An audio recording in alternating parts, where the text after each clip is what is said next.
Ladies and gentlemen, sports fans alike, welcome to another edition of Bill Swerski Sports Talk Chicago, one of the couple, two, three best podcasts around. So sit back, grab yourself a cold one and a Polish sausage, park your keister in the French room, and listen to Bill Swerski Sports Talk Chicago. In Chicago, you know that all sports rock. The Bears, Hawks, Bulls, Cubs, and Sox. Pick your favorite, you can choose, as long as the Packers lose. For everything you need to know, it's Bill Swerski Sports Talk Chicago. Bill Swerski Sports Talk Chicago. Hey everybody, welcome to another edition of Bill Swerski Sports Talk Chicago. This is your hosts Alex and Sean. On this episode, we've got Blackhawks and Bulls free agency starting and a potential former Cub comeback. All this and more in this episode of Bill Swerski Sports Talk Chicago. But first, I'd like to thank our sponsor, the Rockford Ice Hogs. If you're not familiar with the Rockford Ice Hogs, they're the AHL minor league affiliate of the Chicago Blackhawks. What does that mean for you? You get to see the stars of tomorrow today at family-friendly, affordable prices. Season's over now, but that should not stop you from heading on over to icehogs.com, signing up for season tickets, and getting yourself a hat, shirt, jersey, and more. Tell them Swerski Sports sent you. Alex, how have you been handling this unbearable heat? Well, trying to handle it as best I could. I've worked all weekend outside, and I was at the Cubs game Friday, so I've been exposed to it, but I'm alive right now, so. Yeah, I've just been sitting in the air conditioning as much as possible. Yeah, it feels nice near the AC, especially when you come out of the heat. Yeah, I was inside Saturday. It was really hot, and I walked outside. I'm like, this sucks. I'm going to the movies. Hey, good idea. I mean, Saturday and Friday were the absolute worst of it. Saturday afternoon, it was dangerously hot. Yeah, it made me wonder how anybody could live in like Arizona. Yeah, you have to have a really nice pad in Arizona because you don't want to live out in that heat. No, you don't. All right. So we got a tiny bit of White Sox, some Cubs, some Bulls, and some Blackhawks. What do you want to jump into? How about some basketball? Let's start with that.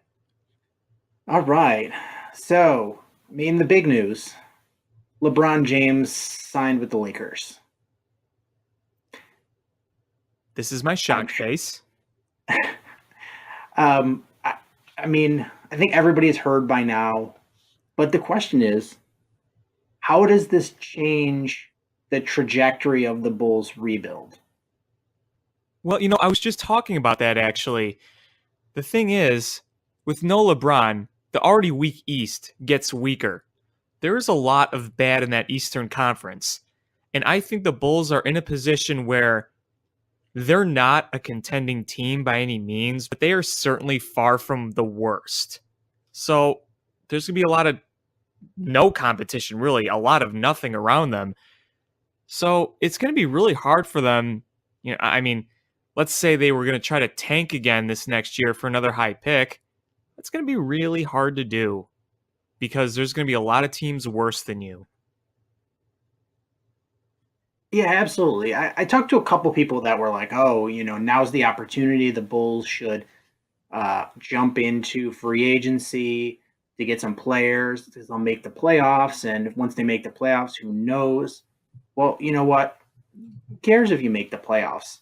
You have 0% chance of beating whoever comes out of the West. Yeah, this isn't baseball. This isn't football. This isn't hockey. It's not a get in and you got a chance. This is very different. Yeah, you don't have the horses, and there's not enough. You don't have enough players out there for you to sign to make you good enough. If you were to sign a LeBron James, that's a game changer. That gives you a shot. But he's with the Lakers. Paul George, Chris Paul, off the board. Kevin Durant, not available. You don't have anybody out there that can help this roster turn from one of the worst teams in the league to a championship team in this offseason.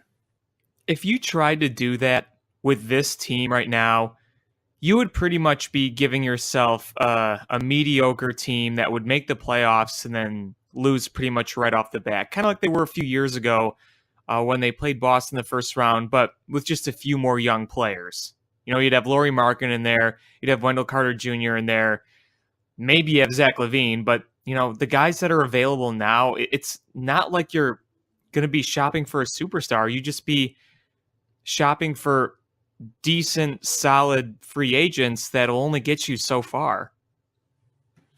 Yeah, absolutely. So for me, it's silly. I think you just need to stay the course. If you have a master plan of how to actually build a roster that will compete for championships, you need to stay that course. Right. You know, you're nowhere near as good as the Sixers or the Raptors or the Celtics, even in a bad East. So what do you think you're going to accomplish by spending a lot of money in free agency on players that aren't really going to help you out in the long run? Nothing. It would just, I mean, they've been in basketball hell for a number of years. It would put you even deeper into basketball hell. Yeah, I mean, at least now what I'm hearing, and something that I think is a smart idea, is they're one of the very few teams that has a lot of available cap space. Is use that cap space to take on terrible contracts, not long-term ones, but short-term terrible contracts of teams that are trying to make moves now and take assets as payment for taking on said bad contracts. I mean, right off the bat, I can think of a team that just made a big splash and would like to get a former Bulls contract off the books. That would be the Lakers with Luol Deng. Yeah, he's still under contract, isn't he? Yeah. And the Lakers would love to get rid of that contract. Oh, yeah, of course. I mean, because that would give them the available cap space to make more moves to make themselves a championship roster. And they've already done a lot of good moves. One of the moves was they brought in Rajon Rondo. So Rajon Rondo is a point guard. And you need to move Luol Deng's contract.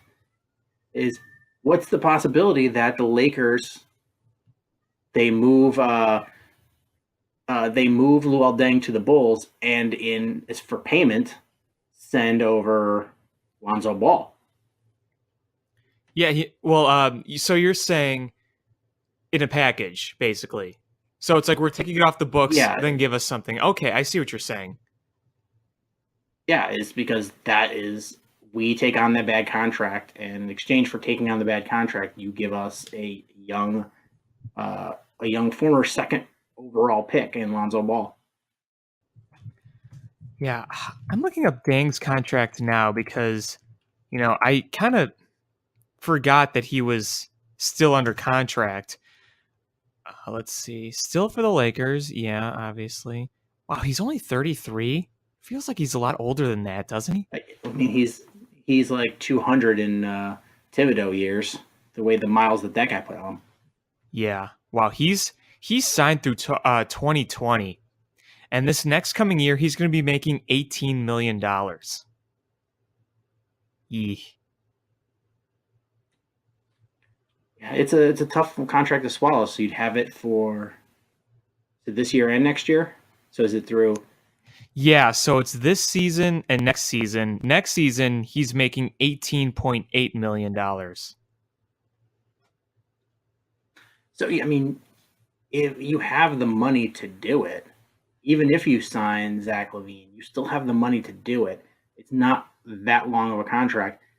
And if Lonzo Ball turns out to be the player that people expect him to be, and you're going to be terrible next year too, probably.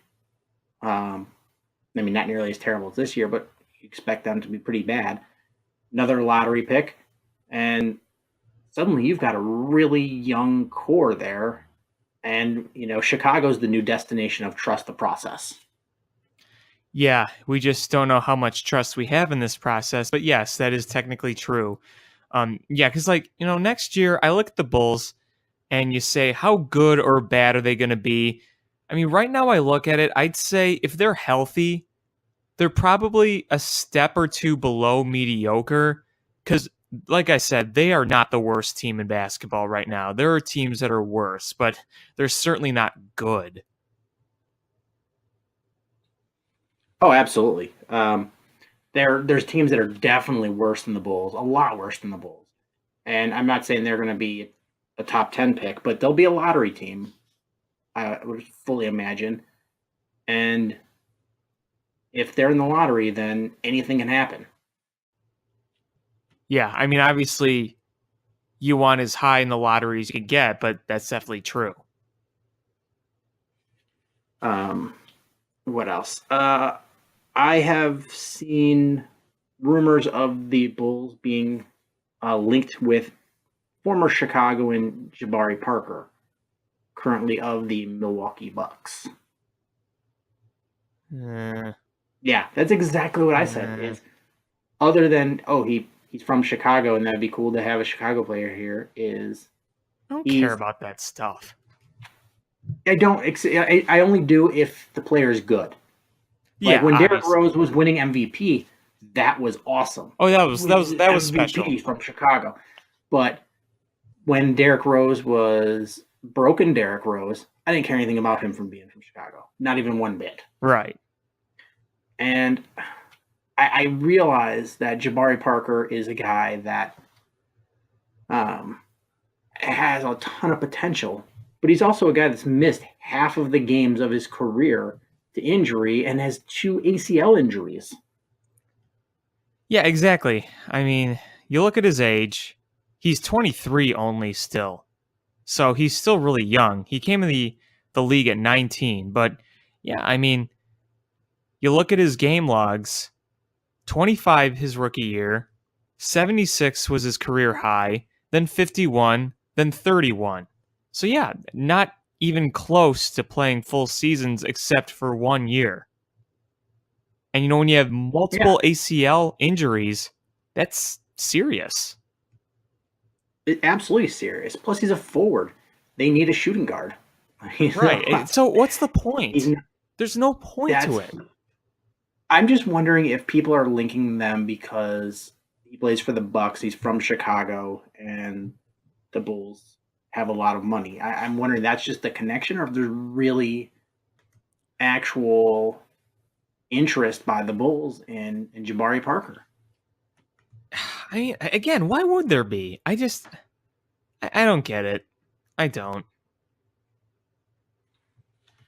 I mean, if you could be guaranteed he'd be healthy, I think he has a lot of upside, but that's a big ask, especially when the last kid from Chicago that you had, a lot of upside, never really recovered from those knee injuries.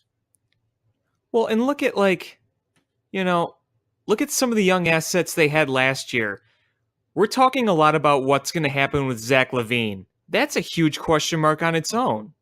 Why? Because of injuries. He hasn't really had that much time to prove himself yet. He's wanting a lot of money, but our team's going to give him all that with a lot of the question marks? I don't know about that. So it kind of goes back to that whole thing. When you have injury problems like this, that raises a lot of concerns. And I'm glad you brought up Zach LaVine. First of all, I read that the Hawks and the Kings both have interest in LaVine, and it's funny because last week when we sort of went through who had salary cap space, those were two teams that we've mentioned that might be interested in, and we're hearing that they're interested in. Yeah. And the thing is, though, is he's a restricted free agent. Who's going to pony up a lot of money? I mean, they may have interest, but they may have interest at $12 million a year, $15 million a year, not $20 million a year. And I don't know if you saw the Twitter exchange between Nick Friedel and Zach LaVine. Yes, I did. For those of you that don't know, I mean, I'm not a huge Nick Friedel fan, but he had a really good point in a tweet. And it was basically saying that, the Bulls are interested in bringing him back, but they have a cap on what they want to spend because, we don't know what we're going to get with him. he's got a lot of upside, but he also has injury history, and the type of player he is he needs to be healthy. And he was saying that the Bulls probably don't want to go more than 4 years, $60 million. And Zach LaVine just tweeted back the laughing, the laughing emoji. Yeah, that was being retweeted like crazy ever since he tweeted it. It's been the topic of a lot of Chicago sports conversation the past few hours, to say the least. Going back to basically when he tweeted it, which was what, yesterday? Or was it a few days ago? I saw it. It's either yesterday or the day before. Yeah, I saw it yesterday. But the thing is, that's a good number for Zach LaVine. I don't know how much higher he thinks he's gonna go.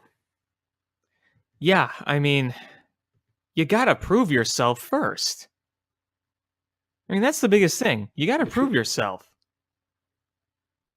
I mean, LeBron James got, 4 years, $130 million or something ridiculous? But he's LeBron James. Love him or hate him, he's one of the 5 best basketball players that ever touched a basketball. Zach LaVine is not. And that's not a knock on Zach LaVine. That just, you gotta earn your stripes. You know what? If you really think you're worth all that and nobody's giving you the contract to prove it, then you sign a shorter deal for less money and bet on yourself. Yeah, I mean, you don't have to go the full-on 4 or 5 year deal. Is sign a 1 year deal, sign a 2 year deal, bet on yourself. Yeah, and if you're healthy and you prove yourself, then you can get that big deal in the future. But you got to do that first. Yeah, if you go out there and play every game this season and put up 25 points a game and look good, and you're the leader of this team, guess what? Then the Bulls do pay you because they can pay you a whole lot more. Or the Bulls could sign and trade, or he could accept an offer somewhere else. I mean, if he goes out there and proves it, but you got to bet on yourself. If you're not happy with only $15 million a year for 4 years, right? It's. I mean, on one hand, if he was trying to be funny with his reply to Nick Friedel, all right, cool. But if that was like his serious reaction, like you suck, I'm just gonna put this emoji to teach you, then that's frustrating, because what has Zach LaVine done to earn more than 4 years, $60 million? Right now, unfortunately, he hasn't. I mean, we know the talent is there. The injury history, like we said earlier, that's one of the biggest problems. It's just what's really frustrating about that, like you said, is that if he wants all this money and the Bulls still are high on him, but they don't want to give him that much, then it's like, what do you do? Do you give in, or do you just say, we got to move on? I mean, that's tough, especially when you're trying to rebuild and you're high on someone. It's a tough situation for the Bulls to be in. It's a really tough situation. You know, if you want the kid here, you want him to do well, but you can't overpay for him. You can't. Your biggest asset right now, besides Lauri Markkanen, is a really healthy cap situation, and you can't blow that up by bad contracts. Right. I mean, think about it. Let's say the Bulls sign LaVine to this huge contract, and he can't stay on the court, or he doesn't play up to expectations. Then guess what? The Bulls are the ones that are going to get roasted, and they're going to have to suffer from it. They don't want to go through multiple stuff like that again. No. I mean, look at the Lakers. When a couple years ago, when they missed out on a lot of free agents, and then they just were like, well, we got to get somebody, and they just threw a ton of money at Timothy Mozgov. And now you're just like, how drunk were you? Yeah, it seemed like pure desperation. Or think about the year that LeBron went to Miami. Is the Bulls thought they were really in the running for LeBron James and Chris Bosh, Dwayne Wade. And Yeah, they thought they were in the market for all these guys. And then when they all just were like, hey, we're going to Miami, they were like, crap. Carlos Who else is Boozer. here? Oh, hey, Carlos Boozer. Here's a lot of money, and it was a terrible decision. Well, that's what's happened to the Bulls for many years. Unfortunately, missing out on a lot of those big guys and having to settle. I know we've talked about this before on other shows. There was the whole thing with Pau Gasol. At least Pau Gasol was a pretty good player for the Bulls, even when he was older as a Bull. Yeah, he was solid. You just hope that. I mean, the thing is, Chicago's a great city. The team has money, and if these young players start playing well, you're gonna have interest from other teams. Absolutely. Or from other players that are free agents. I don't think Kawhi ends up here because he seems hell bent on going to the Lakers. But there's other names out there, and don't just put all your eggs in one basket, and then if that basket doesn't appear, throw everything on the floor and waste it on a bust player. Is stay the course. If there's nobody here that's going to help you now, LeBron James obviously could help, but he's gone. You wait. You save that money. Maybe you take on a bad contract for a pick. You play for a lottery pick next year and see what free agency next year brings you. Yep, it's one of those things where you got to be patient with this. You really do. And the Bulls are going to have to find that way to get a superstar. They're going to have to find that way to truly build this all up. It's a long process. And I'm going to say it, I guess trust the process. What other choice do we have? We don't. We really don't. All right. Do you want to move on to Blackhawks? Yeah, let's do it. So NHL free agency started just this weekend, and I think every Blackhawks fan, in some level or another, had some hope that the Blackhawks would bring in John Tavares. Even if it was like, well, it's still a stupid idea, but if they did sign it, I wouldn't be opposed. I think everybody on some level had some hope, especially when Stan Bowman was just like, he didn't nix the idea. But he ends up signing with Toronto. For a huge deal. Yeah. Huge. I mean, if the Blackhawks would have spent that money, they would have basically had 3 players taking up almost half of their salary cap. Yeah, that was never going to happen. The Tavares and the Blackhawks, as talented of a player he is, yeah, I never saw that happening. Though there was, like you said, the little bit of hope and wish. It seems pretty clear that wasn't going to happen. I don't know if you saw the message that the Islanders put out to their fans, saying thanks to John Tavares, but it totally took a stab at him. Ooh. It basically said, he's like, we'll miss John Tavares. He spent a lot of time here and achieved a good amount of personal acclaim or something like that, personal achievement. And I was like, dang, they said personal achievement, not team achievement. Yeesh.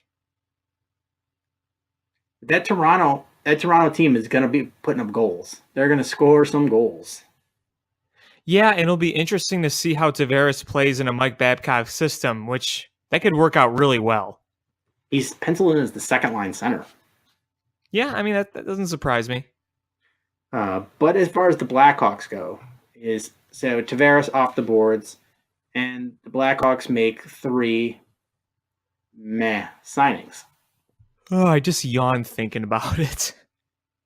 I mean, they needed a backup goalie that could start for when Corey Crawford inevitably misses time due to some sort of injury. They signed former good goalie Cam Ward, who's now not good. Yeah, I mean, as a backup, I don't mind it. I'm not like jumping up and down saying, yeah, Cam Ward, like it's 2006. But I guess as a backup, you know, whatever. I was talking to somebody and they were like, dude, Cam Ward used to be super good. And I was like, yeah. And I'm like, but that was 12 years ago. Yeah. That was a long time ago. Gatorade used to come in glass bottles too, but guess what? Times have changed. Yeah, the last time his save percentage was above was 915 and above was 2011, 2012. Last year he was a 906 save, 273 goals against, 43 games. So he was still playing, a decent amount. Because as you know, Scott Darling was there last year playing a decent amount of time. He was playing with a pretty bad team, so maybe a slightly better Blackhawks defense. I'm not saying it's great anymore because I still think it's going to struggle, but maybe with the Blackhawks he's a little bit better as a backup. But again, it's not something I'm jumping up and down going yay yay yay. But as a backup, all I gotta do is just kind of shrug my shoulders. The thing is, they gave him a 1-year, $3 million contract. And you're like, oh, okay, $3 million, not that much money. But when you're a team that doesn't have a ton of cap space, that's some good money there. I just feel like you could have gotten younger, cheaper option that, likely would have been better. Yeah, I mean, I know Jonathan Bernier signed elsewhere. There were a few other guys that signed elsewhere. I was okay with bringing a veteran. I think a veteran was kind of nice to have behind Corey Crawford. Nobody too young or whatever, but I don't know. Like I said, I'm not going to get overly mad at it. Not going to get overly excited about it. I think what this tells me is that the Blackhawks want a guy with at least a track record. Because I don't think they're quite sure what's going to happen with Corey Crawford. And this is probably going to be the year that's going to determine that. And obviously when you sign these kind of guys, they're usually to a short amount of time, hence the 1-year deal here. So this is going to be the year that we're probably going to be like, okay, he's back. Looks like he can keep playing. Or maybe this will be the year that says Corey Crawford is, hate to say it, but done. I hear about these concussion problems that some of these guys have, and if you keep having these issues and they get worse and worse, that's not good for you. And Crawford may smartly choose his health over hockey. I don't know. I really don't know what's up with him.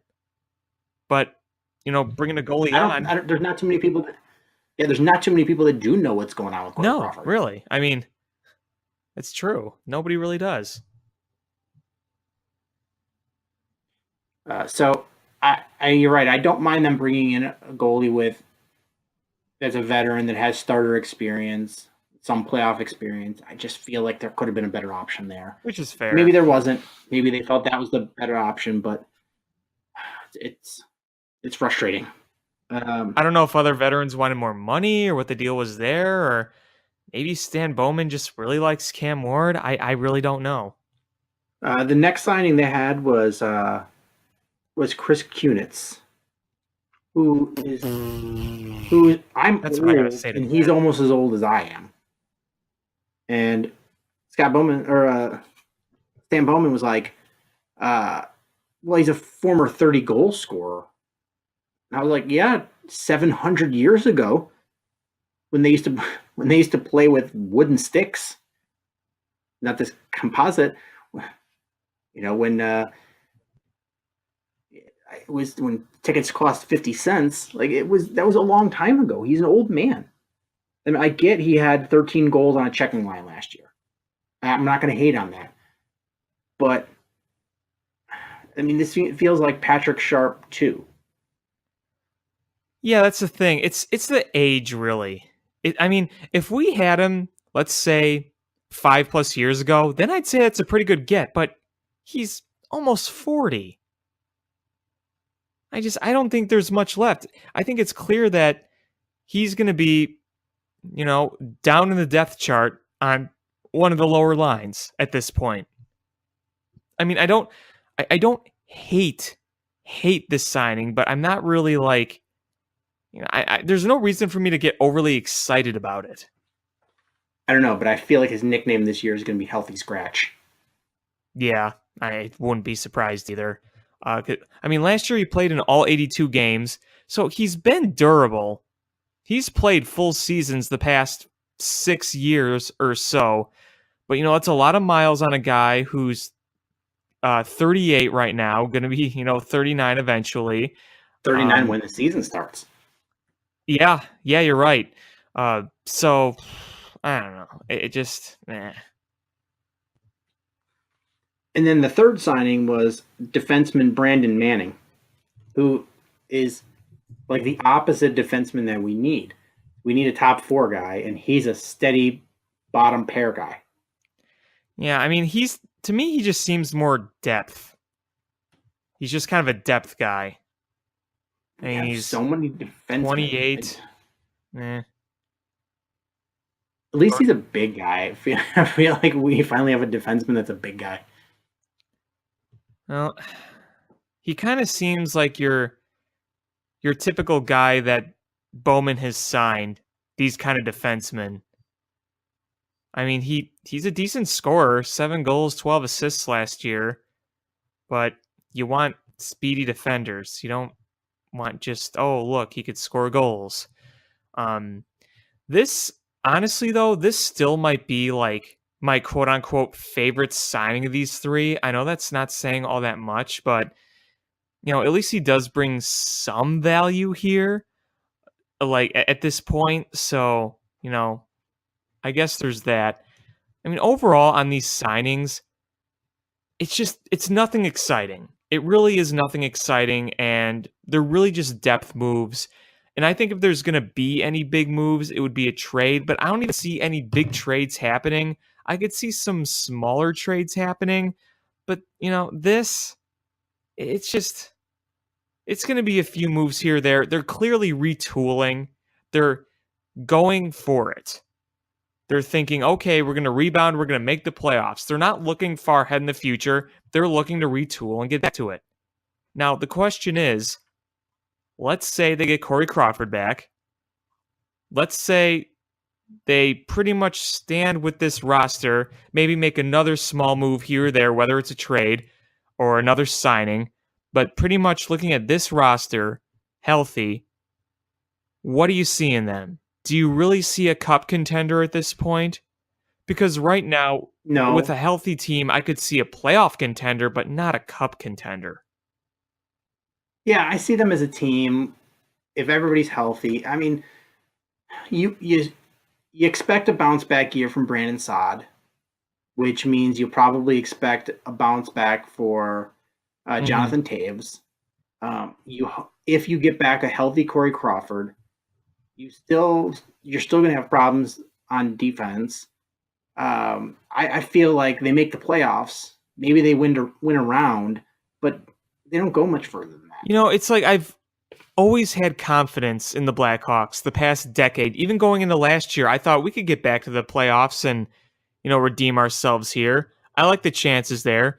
This is the first season I'm going into at the moment where I'm just like, I really don't think this team is cup contending right now. Like I said, things could change. Trades could be made. We'll see. But, right now, are they really better than the Predators? No. Are they better than the Jets? No. We'll see what the Golden Knights do this offseason, see how much they can retain. But you look at a lot of other teams out there, there's a lot better right now than the Hawks. Younger, quicker, just more in with the style of hockey that's in right now. Obviously speed is the name of the game. It's not as much finesse as it was a few years ago when the Hawks were good and still young and in their prime.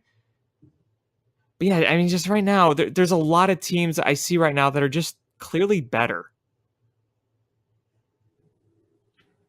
And honestly, the only real like major trade I see that could happen would be trading Marion Hossa's contract. Right, but that's just for cap move. But that's a cap move. But I started thinking about it is, you know what? The Blackhawks could actually turn that into a positive and not a negative because Oh, of course. there's gonna be teams that need to hit the salary cap floor. And the beauty of that Hossa contract is it it counts towards the cap as like almost $6 million, but it only costs $1 million. So a team's going to basically save $5 million in actual cash, and Which is big that's with the big. salary. Yeah, so a team that wants to hit the floor and only have a low salary team, they could meet the floor and only spend a fraction of that money to do it. And the Blackhawks could actually make a trade where they get something for that. And I think it's going to be closer to not right away. You're going to have to sit on that for a little bit because teams are going to see where they're at financially. Probably a draft pick in there, but I think the Blackhawks will move it. And for the Blackhawks, that's good just because they get that $6 million, 5.75 million, or whatever it was, off the books. Because now they sit at only about $2 million of cap space, and if you're able to get that back, you're almost $8 million, which is you could actually do something with. Yeah, I mean every little bit makes a difference when you have a salary cap. Absolutely. But yeah, I mean, you make that trade. Let's say you make that trade, you get that salary cap space. Now, what do you do with it? I mean, one thing that I do have to at least acknowledge is that there's not a whole lot out there in terms of free agents right now, in terms of what could help the Hawks. You want some of those speedy, quick defensemen? I mean, how many are there really out there right now? In free agency, In not too free many. agency. But Exactly. trades, I mean, at least then if you move Hossa's contract, you could trade somebody that has a high cap that hit and make it work. Which is And true. that's a possibility. It Yeah. at least gives you more possibilities, even if you just sit on that money and wait till the trade deadline. That gives you flexibility that you didn't have before. Right. No, that's true. That's very true. But in terms of just signing a bunch of free agents right now, we may kind of grumble and moan about the signings that the Blackhawks have made, but maybe they could have done a little bit better, but there didn't seem like much out there that was just going to solve their problems. No. But one player they did sign was their first round pick, Adam Buckquist. Um, they signed him to an entry level contract, in which I'm reading he has 1 year left on his the team he's on. He has 1 year left on that contract.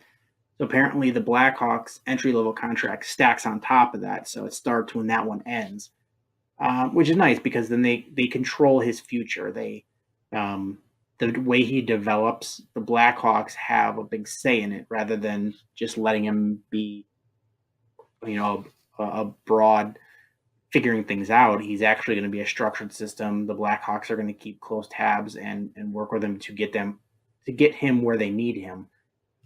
So that's good to hear that we're not going to have a situation where by the time he's ready to be with the Blackhawks, he's, is he going to sign? Is he going to go somewhere else? Yeah. So that's all I really had about the Blackhawks. I don't know if you had anything else. Yeah, nothing really. I mean, that's really all the news there is. I just want to mention a couple quick things about the White Sox. I don't have a lot to say about them, but Eloy Jimenez went on the DL. He's going to be on there for a few weeks. And Luis Robert went on the DL too, so he's going to be on there for a few weeks. That's a real bummer for those two young players and for the White Sox. I mean, it's not going to hurt them in the long run, the team, but that really sucks for two young players. One that was having a meteoric rise. Yeah, I mean, Eloy Jimenez was really getting ready to, I think, come up very, very soon. He was knocking the ball all over the place, and unfortunately that maybe set back a little bit, but, it may be just be for a little bit, so hopefully for them it won't be too long, because he'll get back, play a little bit more in the minors, and then they still think he's ready, then boom, he'll be up soon. And in the odds, the current odds for World Series champion for this year were announced, and the White Sox were not at the bottom. I mean, they were sort of at the bottom, but there was 6 teams worse than them as far as odds. Okay, let me guess. The Orioles? Yep. The Royals? Oh, yeah. Let's see. The Rangers? Yep. The Mets? No, not the Mets. The Marlins? Marlins, yes. 2 more. Okay. Let's see. Can I give you a hint?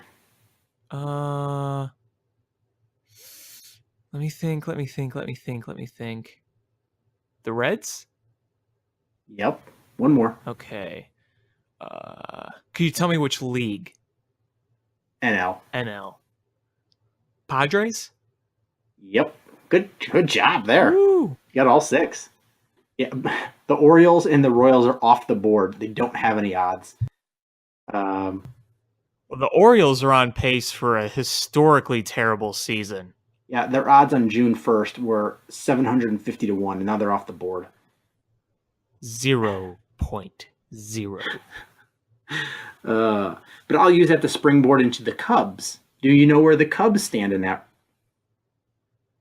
Is it top 5? It is top 5. I'm going to say 4. It is 4. Do you know where they rank in the National League? 2? Numero uno. 1? Well, I mean, nobody's running away in the National League when you think about it. Yeah, it's number 1 is the Astros, 2 is the Yankees, 3 is the Red Sox, 4 is the Cubs, 5 is the Dodgers. I mean, that all makes sense. It all makes sense. The Brewers dropped again. Wah, wah. Yeah, the Brewer, that is such a weird team, though. Like, when you think, okay, this may be a long slump for them, they perk right back up and pull some wins out. I mean, the Brewers have a ton of injuries right now. Kane and Yelich are both hurt. They still don't have Jimmy Nelson. But they're finding ways to, at least stay afloat, which is crazy. Because Jesus Aguilar is Babe Ruth all of a sudden.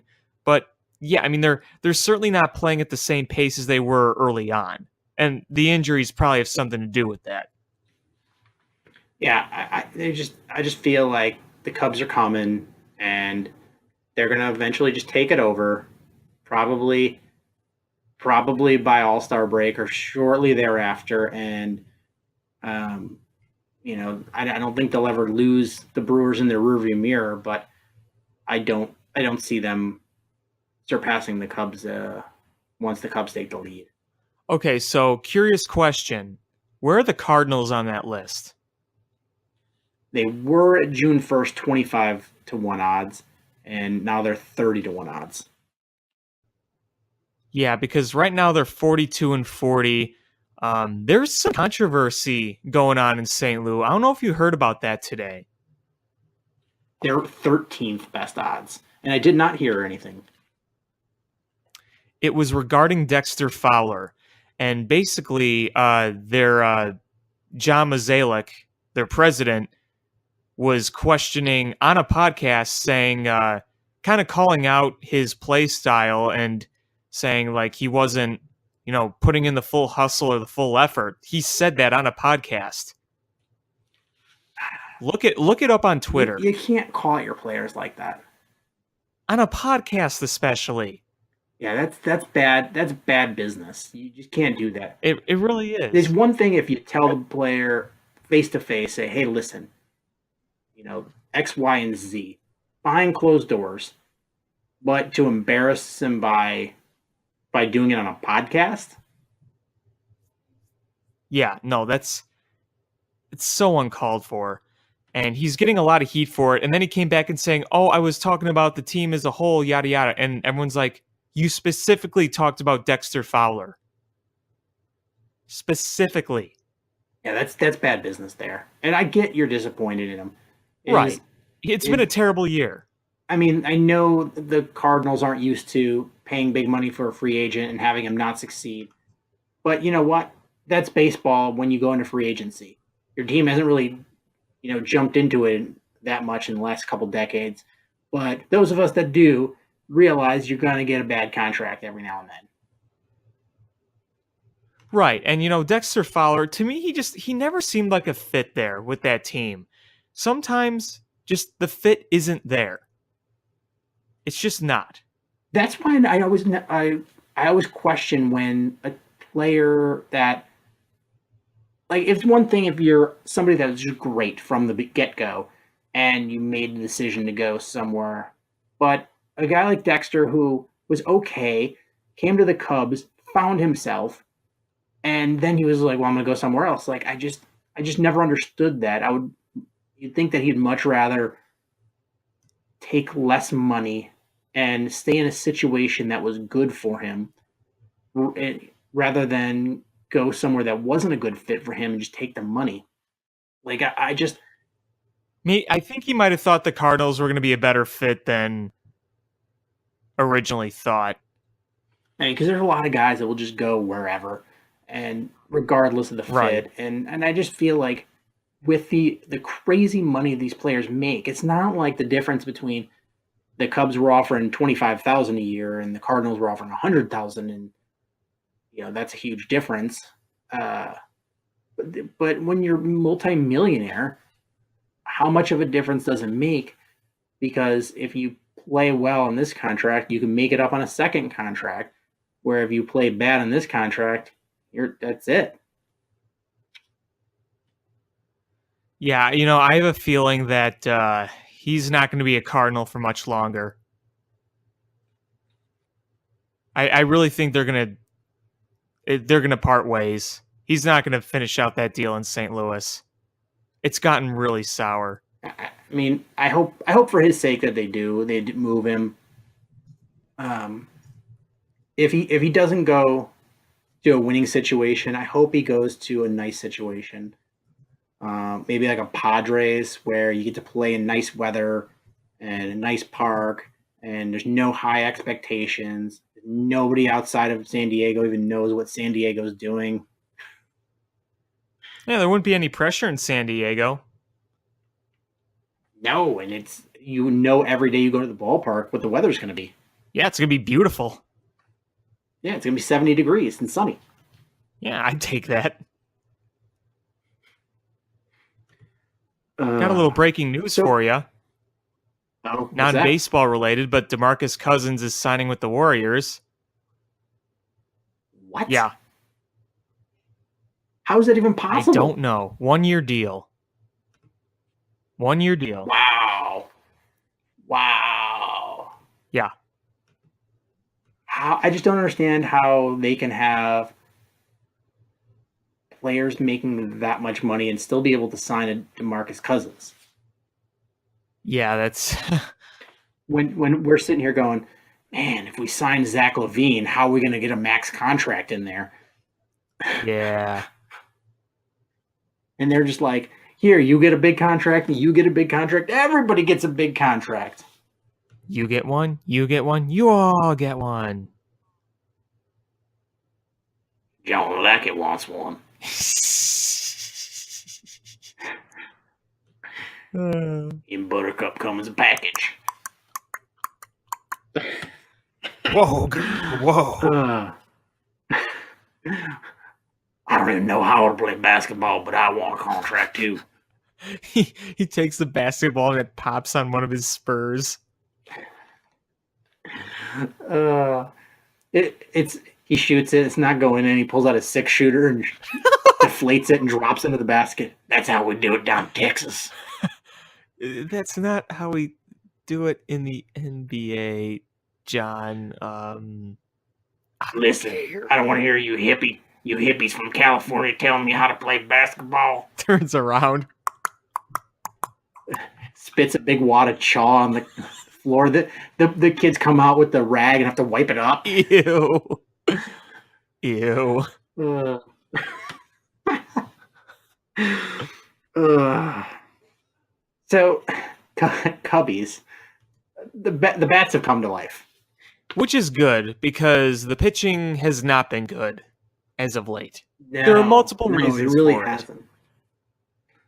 Yeah, but the only scary part about the numbers they put up is most of the games there's been one real big inning.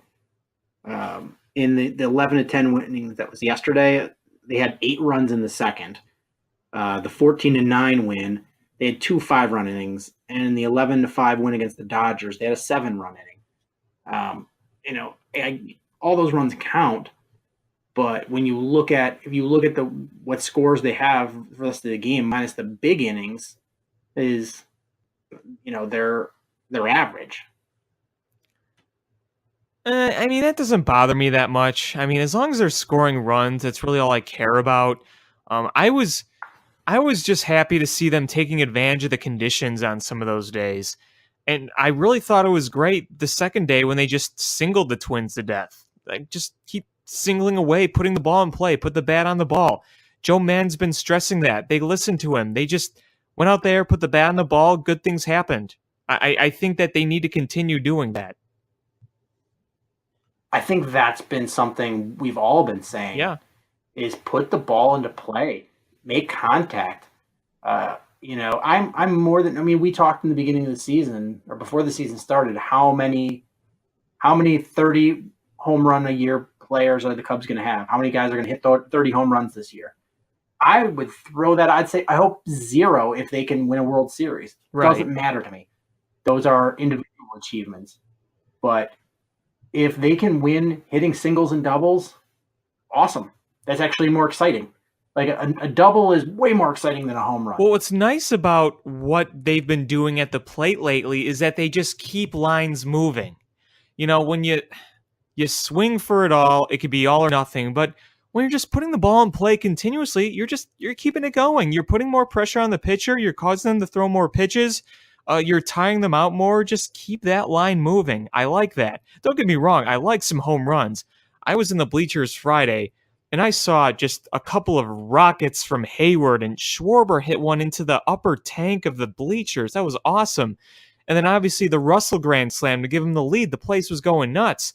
But it's also just fun to see them just flick the ball out, keep it moving. It's fun to watch. I mean, that's the thing. And you look at how many runners they've left on base for most of the season, and it's been just eye-popping numbers.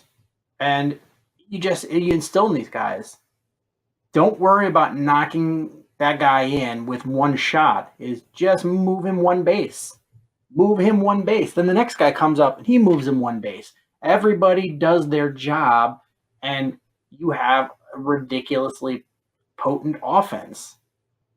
Yeah, I mean, it's one thing to say, oh, they're scoring runs in bunches, and then they're going to just stop because that's what they've been. If they can keep this kind of approach more consistently, I think you'll see some more consistency. I don't know what was said in that meeting with Chili Davis, but, I mean... I don't know, but what Kool-Aid he fed him, yeah, it was delicious Kool-Aid. And I think that it's just so great to see these approaches. I think it's great because I think that does build more consistency by doing that kind of thing. Because when you're doing some of the other all or nothing approaches, swinging for it all and, being overly aggressive, sometimes that works and sometimes it doesn't. Their approach breeds more consistency. I mean, does that make sense? Absolutely. Yeah. I mean, that's how you win. I mean, that's most of the time how you win. You manufacture runs. Is the Dodgers last year were manufacturing runs like crazy. Is Justin Turner wasn't hitting home runs for the most part. Is he was just every time he'd come up to plate, oh, there's a runner on second. Here's a single into the gap, and that's you keep the line moving. It's really defeatist. You give up a home run, the guy watches you trot around the bases, grits his teeth, comes back, and goes to town. But if you can, make good contact, hits a single, make good high contact, hit a single, make good contact, hit a double. That just sits. You pitch differently with runners on base, and it sits with you longer, and you gotta. You can't. It's hard to put that behind you. It's a different mentality. I hope this is contagious for the Cubs. Yeah, me too. I hope that they just kind of keep this going.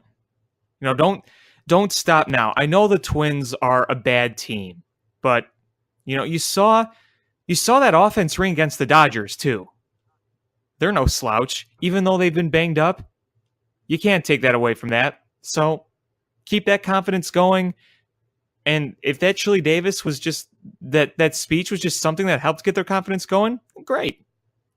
Let it keep going. You just hope that when KB is healthy that this continues with him. Yeah, because he's hopefully going to be back soon. And they're going to need Carl Edwards Jr. to come back soon with that bullpen, because that's really a tax bullpen. It's kind of funny to think they did all this without Chris Bryant. Yeah, without Chris Bryant. Now you got more injuries piled up. Is Addison Russell injured? Now you got Brian Dunsing injured. Yu Darvish. That's something I wanted to another talk about. Injury. Oh yeah, we're going to talk about Yu Darvish. Yeah. Let's just jump right into that. I'll be honest, the more this goes on, the more I think that he's done for the year. I'll just be completely honest. I don't see him coming back. There's continued problems with his arm, and as a guy who's had surgery, those are very concerning. So I think he may be done for the year, the way this is going. It's pretty clear he's not going to be back anytime soon.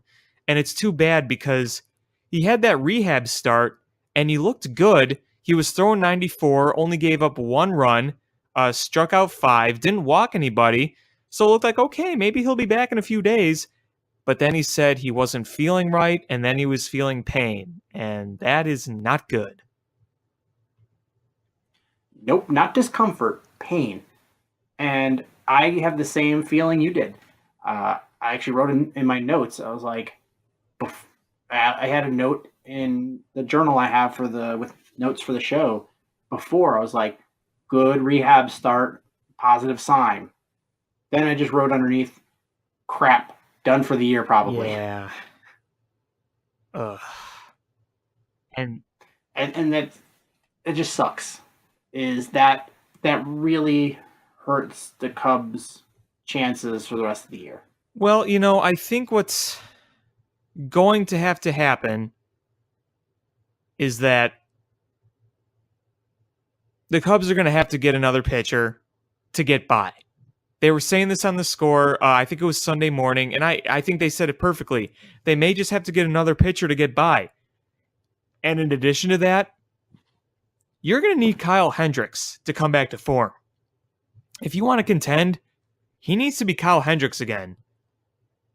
I can't be mad ever at Kyle Hendricks for what he's done, but boy, am I flustered by how bad he's been lately. I mean, he's been bad. There's something off. Oh, he's been There's something not right. Yeah. And you need him. So you got Lester, and regardless of his last start, he's been fantastic. That's a lock number 1 front rotation guy. Yeah, and he was playing with the wind howling out that day. It was hard to, pitch quality. He grinded through okay, I think, all things considering. Yeah, I'm not hating on the performance. I know there was a few factors in there, but for the most part, he's just been rock solid. You can count on Quintana, unless you play Atlanta in the playoffs. Okay, with Quintana, I want to bring up Quintana really quick. I mean, he's been, I think, overall okay. He's had some good stretches, and I've been really stressing that he's had good stretches. And then he's had just some okay starts. We need him to be above average down the stretch. You can agree with that, right? Absolutely. You lay out, okay, once you make the playoffs, you're assuming a 4-man rotation, right? Yeah. So you got Lester. Who's 2, 3, and 4? Who can you count on 2, 3, and 4 consistently for a do or die playoff series? Well, and that's the thing. That's why they may need to get... Because, look, Mike Montgomery overall has been good, but do you really trust him as a starter in the postseason right now? No, because... I wouldn't. Recently, he's had a couple of stinkers in there. Yeah, I mean, he had a good run, but you knew he was going to hit some rough patches. I think he's promising as a lower the rotation guy, but when you're in the postseason, that's a whole other ball game. I mean, I think if you're going to make the top 3, it's going to have to be Lester, Hendricks, Quintana. You're going to have to trust Hendricks, and I think he will come back around. He's been too good. There's something off. If he fixes something, tweaks something, then he could be back. I think he will be. I think he'll have a better second half, but that's just the reality of it. You're going to need him to do that. And then after that, like I said, you may have to get someone. If you're not going to have Darvish, that causes a lot of problems. Yeah, it causes a ton of problems. Are you going to have to rely on Tyler Chatwood? No. I don't even want to think about that in a postseason start right now. And I've been on the defending Tyler Chatwood train for a lot of the season, but oh boy, after that start against the Twins, I don't know how much longer I could really defend the guy. I feel for the guy. I know he's trying, but the command, the walks, that is just way too big of an issue. And there's no way in hell I'd want that kind of command in a postseason game. Oh, absolutely. You can't have that. You can't have that against a contending team in a playoff series. Right, exactly. If you're relying on him every 5th day in the regular season against the Reds and the Padres and the Mets, okay, you live with that because every rotation has that starter that goes meh. But that's why they play 162 games. But once you get into the playoffs, it's a whole different beast. You need a guy that's going to give a solid effort every game. Yeah, exactly. I mean, let's say we're in a postseason series and it's a championship series or a World Series. That you absolutely have to have 4 guys. In a division series, it could be a little different. I mean, if you were in a sweep situation and you only pitch 3, that's something. Or, I mean, we've seen teams pitch their number 1 on short rest in a all or nothing game 4. So there are instances in a division series where you only use 3 of your 4 rotation. But if you're in a championship series and a World Series, you can't do that. Especially if you end up being a wild card team, is because you throw your ace in the wild card game because that's a 1-game series, and then you go on to face a team that's rested, throwing their number 1 pitcher out there against you, and you're starting your number 2 guy. So you're always off beat from from their rotation. It puts you at a tough road if you don't have 4 studs. Right. Now, if you have Darvish pitching like the game where he was just throwing ridiculous video game pitches out there, and you've got Hendricks from the last couple of years, and you've got Quintana on his game, and you've got John Lester on John his game, Lester, yeah. Then it doesn't really matter because that's 4 pretty much number 1s. So it doesn't matter if you play a wild card game, you're like, throw Lester out there. All right, we throw Hendricks out game one. Exactly. You're not at a disadvantage. But if you have Hendricks looking bad and you don't know what you're going to get from Quintana, and then you have to trust erratic Mike Montgomery or just goofball Tyler Chatwood, then suddenly you are in a world of hurt. Yeah, exactly. That's the biggest concern I have for the Cubs right now. That and the fact that this bullpen has been used so much, you're starting to see it crack a little bit, to say the least. And Dylan Maples. That was weird. He gets 2 quick outs, thinking, oh, good. And then everything fell apart. Yep, it was bad. I mean, you just felt... That's why I think they're going to trade for a reliever. I know there's a few guys they're interested in, but I think they're going to have to get some bullpen reinforcements there. I mean, I feel like this all-star break just can't come soon enough for this team. No, I know. That's definitely true. Kind of like last year. But hopefully we're in a much better position than we were last year. Because last year we were 5 games under. We're currently 12 games over. I mean, the Cubs are in a good position. We're not trying to downplay that. But, there are concerns with the pitching as it is going into a postseason. Yeah, I don't want it to seem like we're Chicken Little with the sky falling. That's not the situation. Right. We're talking about a team with really, really high expectations. I mean, would you say World Series or bust? At this point, yeah. And yes. So they're not a bad team at all. They're one of the best records in baseball. It's just there's obvious holes. And if you were the White Sox and that's all the holes you had, you'd be like, oh, yeah. And a couple of years ago with the Cubs, if that was the only holes we had, it'd be like, oh, yeah. But we've gotten expectations because we've got a young core. We won a World Series, and we've been to 3 straight NLCSs. There's high expectations, and with that comes a microscope that you look at everything going on, and there's legitimate problems here, and they're just so talented that they're able to overcome it most days. But the problems we're foreseeing are not regular season problems; they're postseason problems. Right. Exactly. Now, let's take a look at who we think are going to be in the postseason in the National League. If you were to name 3 teams you absolutely would think are going to be in the National League playoffs, who would you say outside the Cubs? Nationals, Dodgers. Who's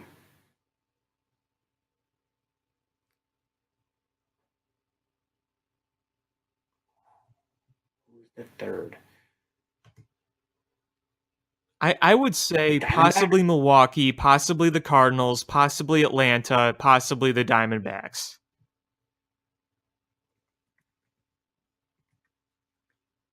Yeah, those are good possibilities. So, when you're thinking about who you'd potentially face, you're thinking, okay, the offense could compete with anybody.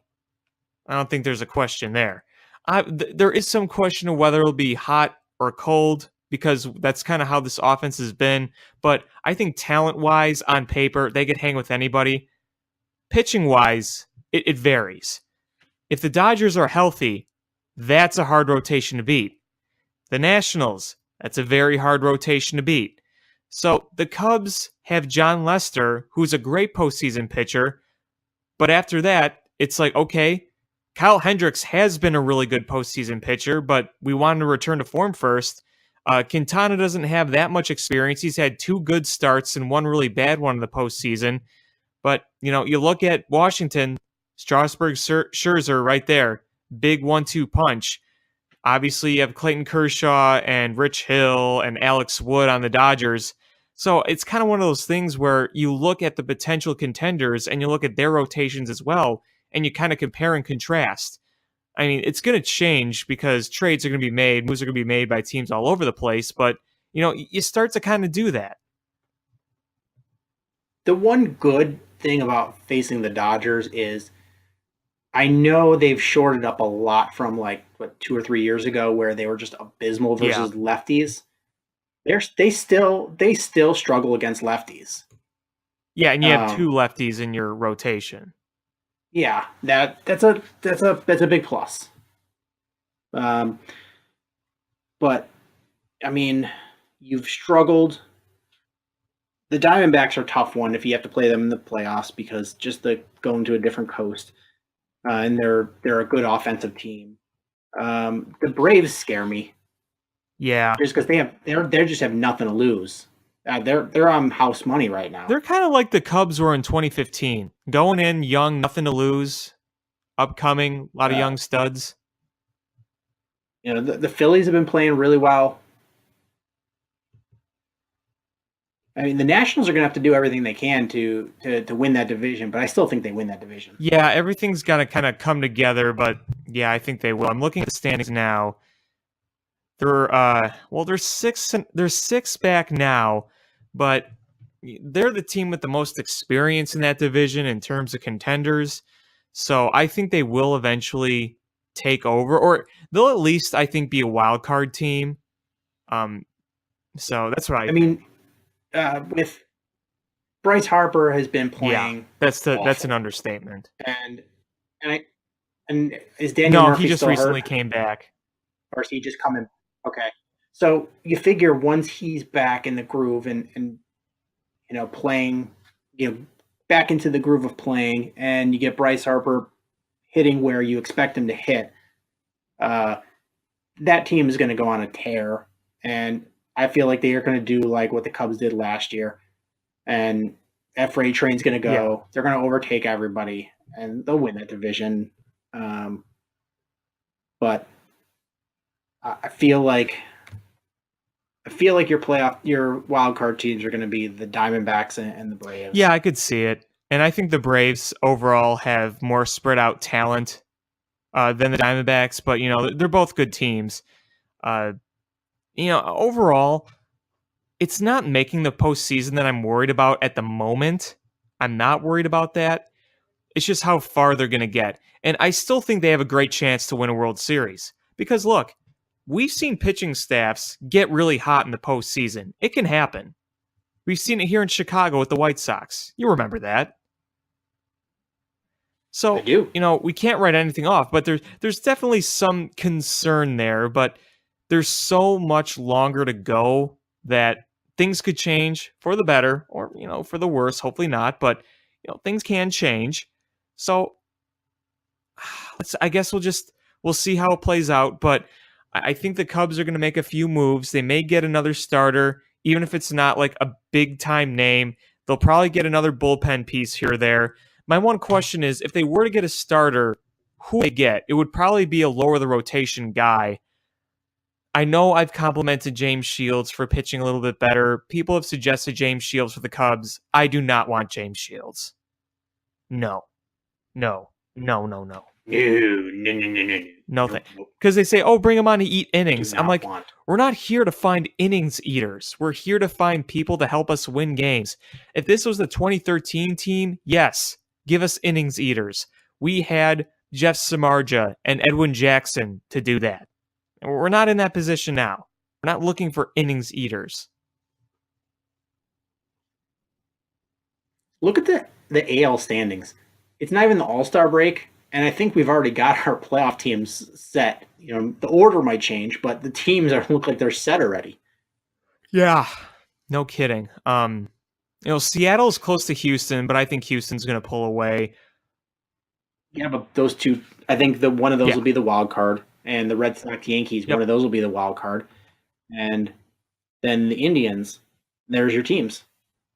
Yeah, I mean, no one else in that division is going to be competing. I mean, the second place is Detroit. They're 10 games under 500.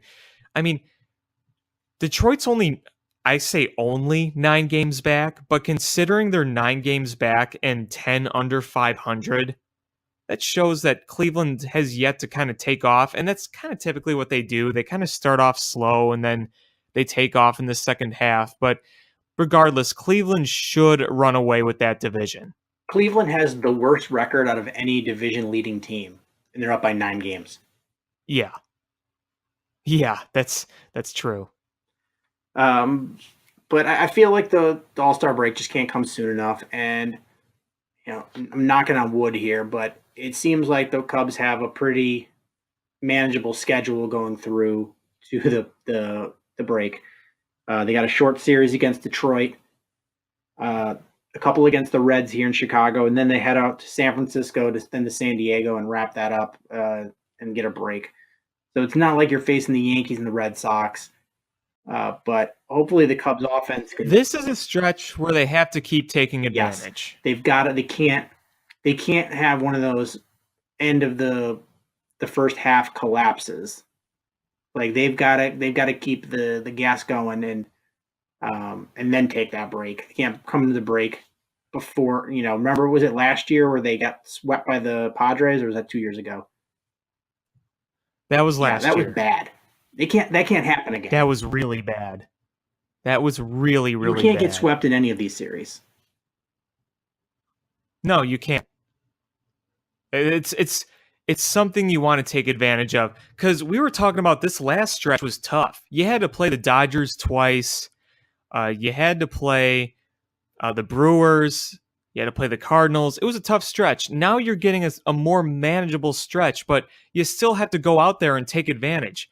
I mean, they took care of the Twins. They swept them. You want to take care of the Tigers. You want to get revenge on the damn Reds. So do it. That's all I got to say. I only had one more Cubs bit, but I figure I will save that for the last. Is there anything you wanted to talk about? No, not really. I guess just a quick thing to touch on. I already mentioned Carl Edwards Jr. and Yu Darvish and, the pitching.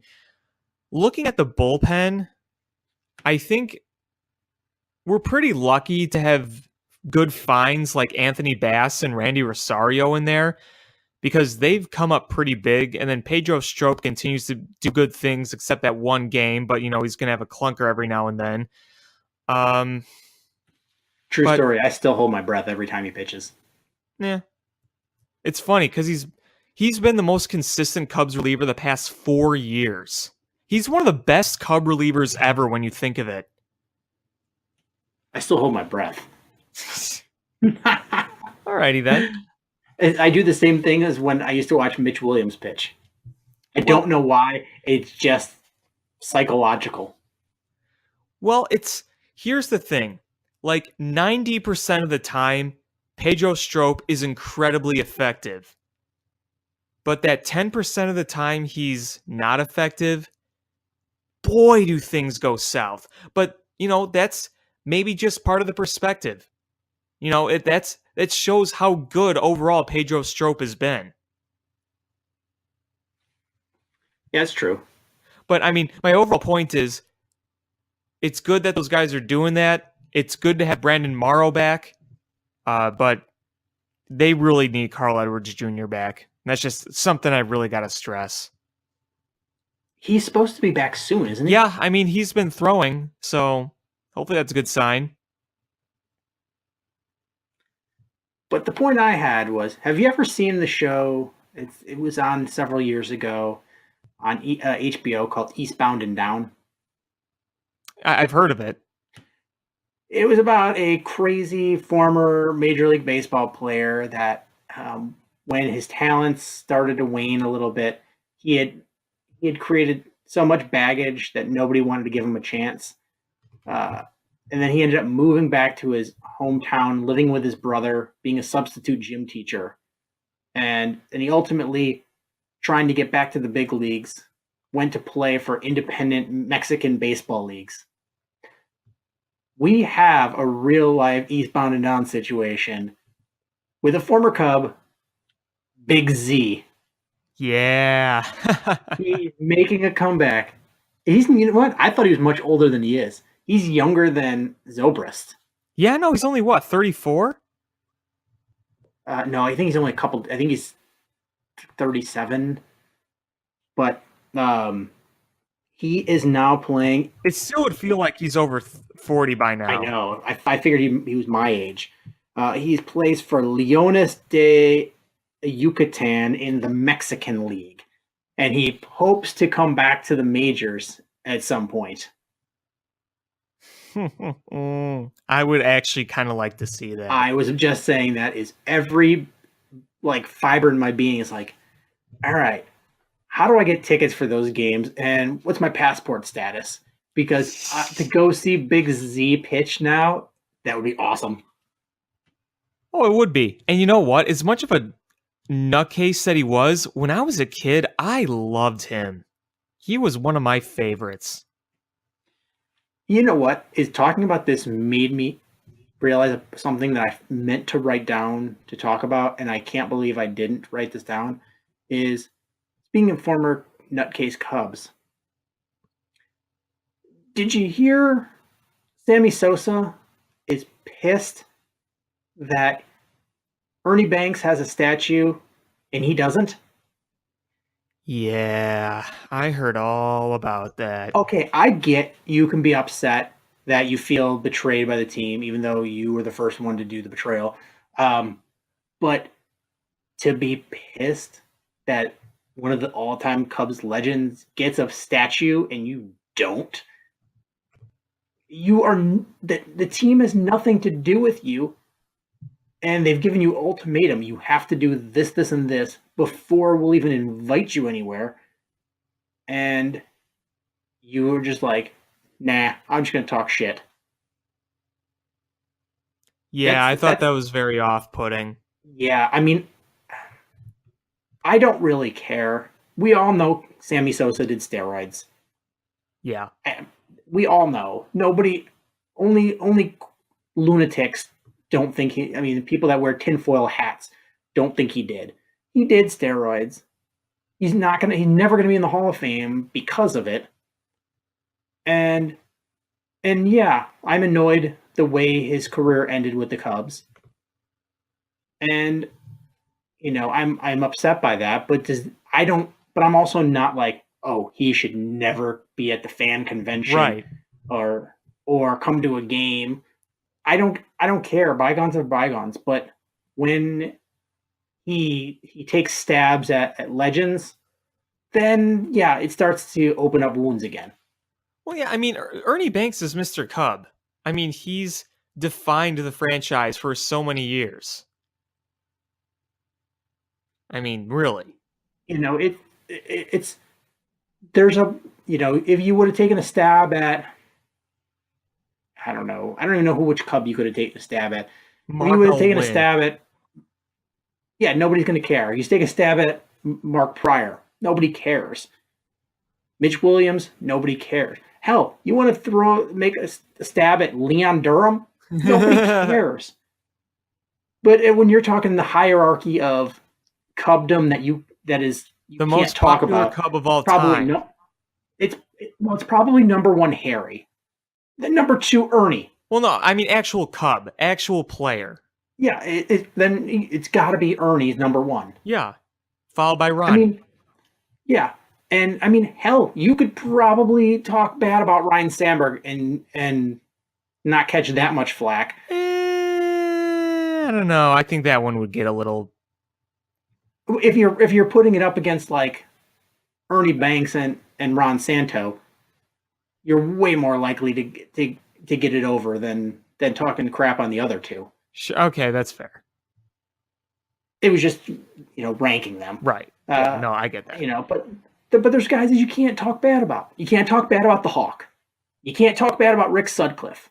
You can't talk bad about Maddox, Ryan Sandberg. You can't talk bad about Maddox. You can't talk bad about Ferguson Jenkins, Ernie Banks, Billy, Ron Santo. Yeah, I mean, if you want to talk bad about good ex-Cubs, all right, Mark Grace. There you go. Fair game.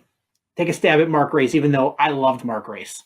Yeah, more He's hits fair in game. the 90s than any other player. I know, it's one of my favorite facts of all time. But like that's a guy that I guess you could get over. If they had a statue of Mark Grace and you were pissed about it, all right, you do you, Sammy. I'll back you up on it. But Ernie? Yeah. Come on now. The classiest and most loved Cubs figure of all time. Yeah, I mean, you know what? If you're going to do that, Sammy, just stick with your goofy line dancing.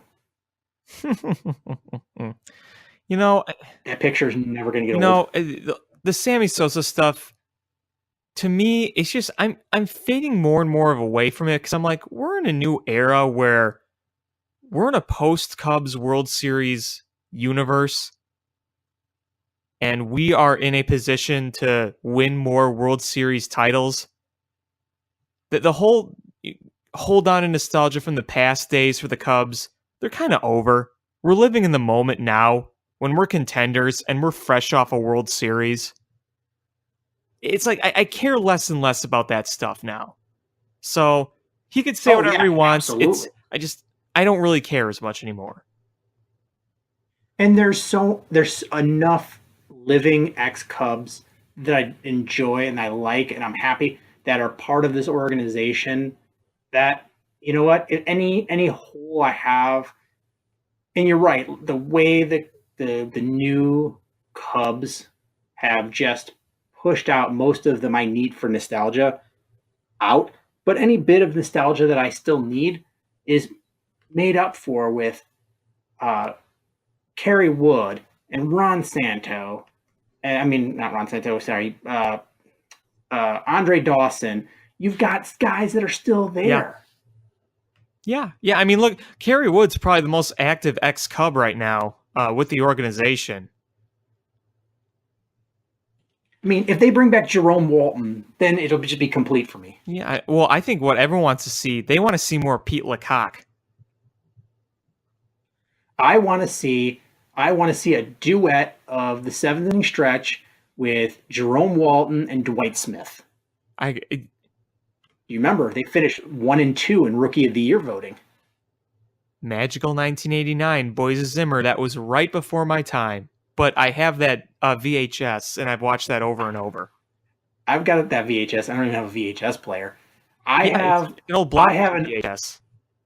I have an autographed Jerome Walton rookie card and an autographed Jerome Walton baseball card from when I met him at a card show in Rosemont. Whatever happened to him after that year? I don't know. Kind of Same thing with Dwight Smith. oblivion. They did the Homer Simpson fade into the ivy. Sounds about right. Well, I don't know if there's anything else you wanted to talk about.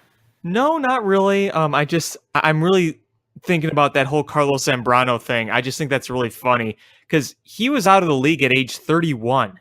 That was his last year in the majors, and that was with Miami. His 1 year with Miami. Oh my God! Can you imagine if there was a comeback team and Carlos Zambrano was in the rotation and Ozzie Guillen was the manager? Oh man, that would be something. Best team ever. That would be something. I really do wish the White Sox would bring back Ozzie Guillen because a baseball town with Joe Madden and Ozzie Guillen would just be amazing. That really would be. That really would be. I want those two to sit in a room and just record it for hours. Oh man, I would pay to see that. Maybe one day we can make that happen. So our goals are not only to bring John Lackey here, but also reunite Ozzie Guillen and Carlos Zambrano. I like it.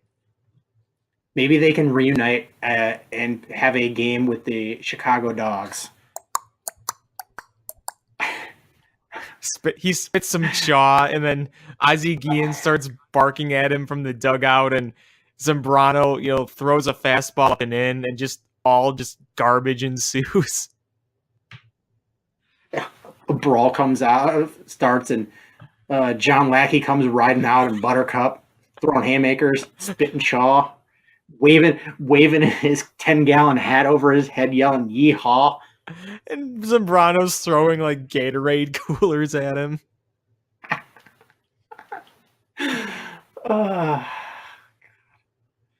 But I think that's going to do it for this episode of Bill Swerski Sports Talk Chicago. I want to thank everybody so much for listening. Please make sure you subscribe, however you listen to podcasts, whether that's iTunes, Stitcher, YouTube, the TuneIn app.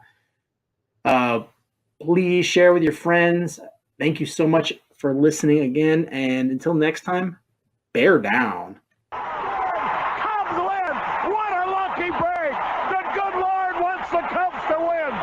thank Ditka and God for all they have provided. Cubs win! Cubs win! Cubs win!